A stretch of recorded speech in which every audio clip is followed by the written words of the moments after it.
O ritual da meia-noite em Pedra Branca. O silêncio da noite esconde horrores ancestrais. Prepare-se para o terror que espreita nas sombras de Pedra Branca. A neblina abraçava a cidadezinha de Pedra Branca como um fantasma, onde até as pedras pareciam sussurrar histórias.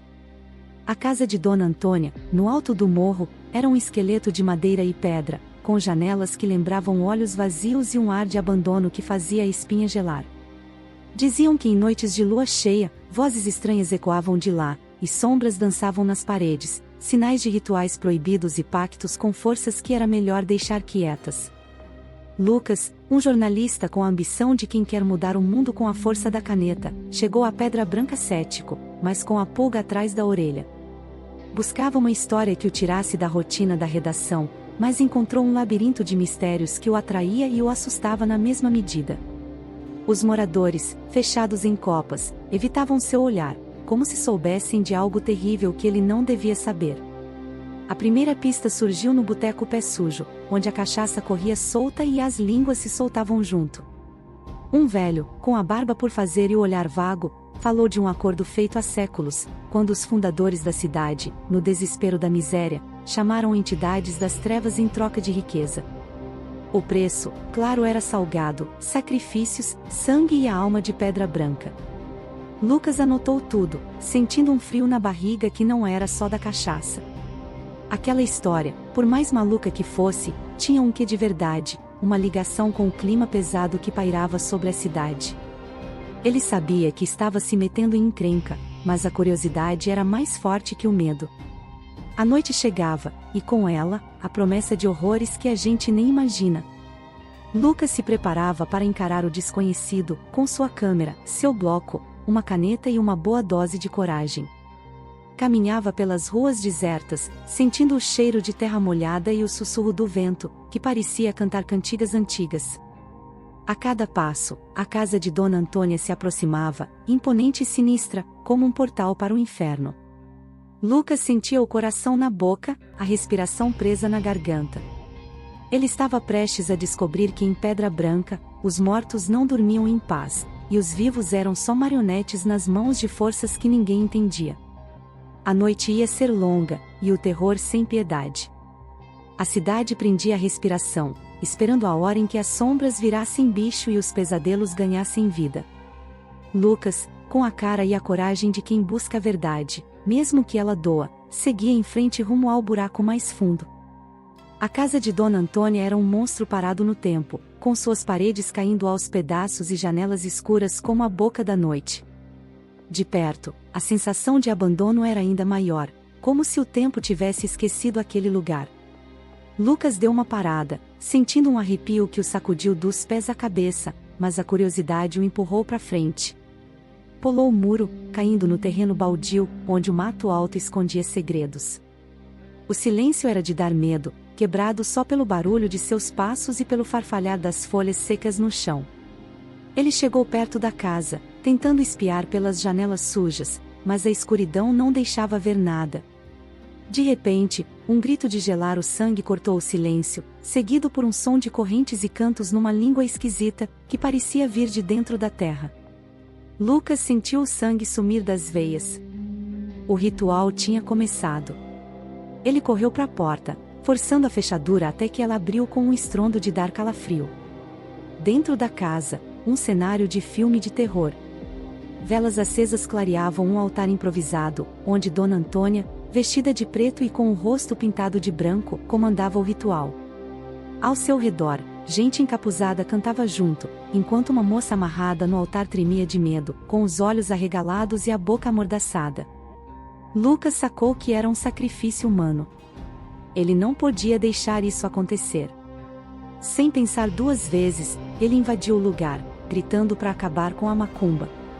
O pessoal encapuzado virou para ele, com olhos vermelhos brilhando na escuridão, como brasas acesas.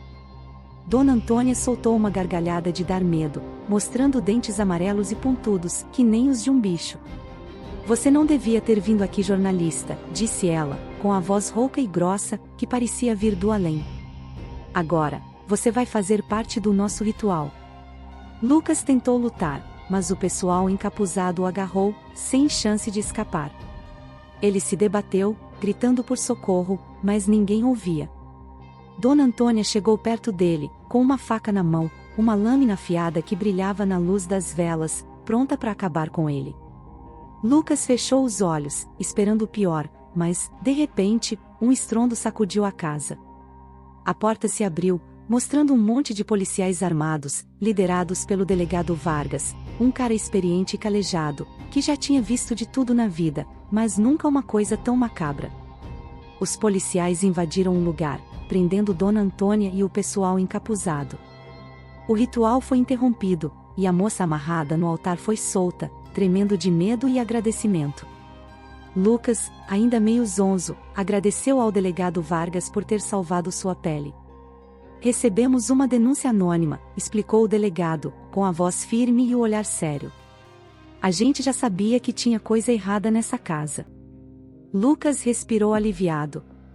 Ele tinha escapado da morte por um triz. Mas a experiência o marcou para sempre. Ele nunca mais seria o mesmo. Daquela noite em diante, ele carregaria a sombra do ritual, a lembrança do horror que viu e a certeza de que o mal existe, e se esconde onde a gente menos espera. Nos dias seguintes, Pedra Branca tentou voltar ao normal, como se nada tivesse acontecido.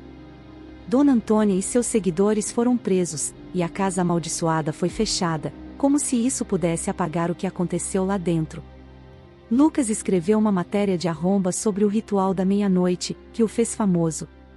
Ele virou um jornalista conhecido, por sua coragem e determinação, um herói da cidade.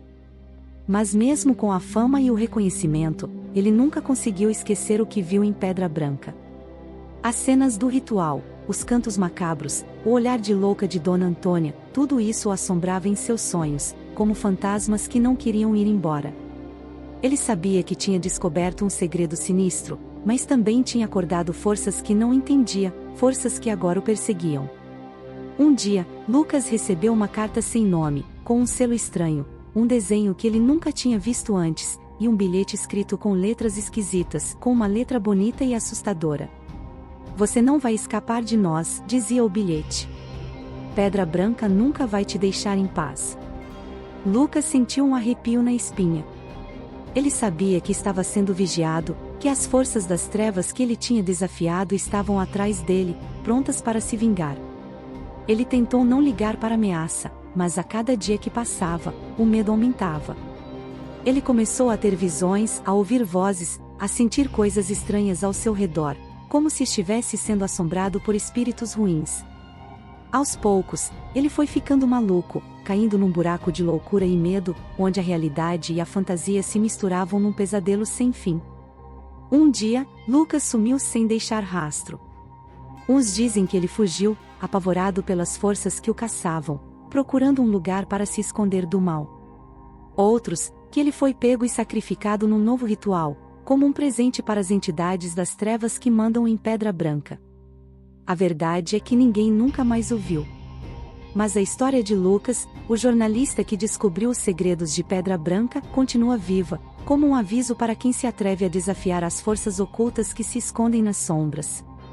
E assim, Pedra Branca continua sendo um lugar amaldiçoado, onde o terror espreita em cada canto, e os mortos não descansam em paz. A cidade, que já foi rica, agora definha no meio do medo e da superstição, um lembrete de que certos segredos é melhor deixar quietos, e que certas portas é melhor não abrir.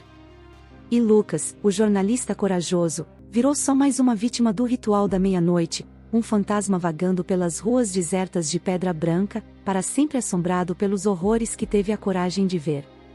A noite continua escura e o terror sem dó. A história de Pedra Branca não acaba, um conto de terror que passa de pai para filho, um aviso de que o mal existe, e está sempre de tocaia, esperando a hora certa para atacar.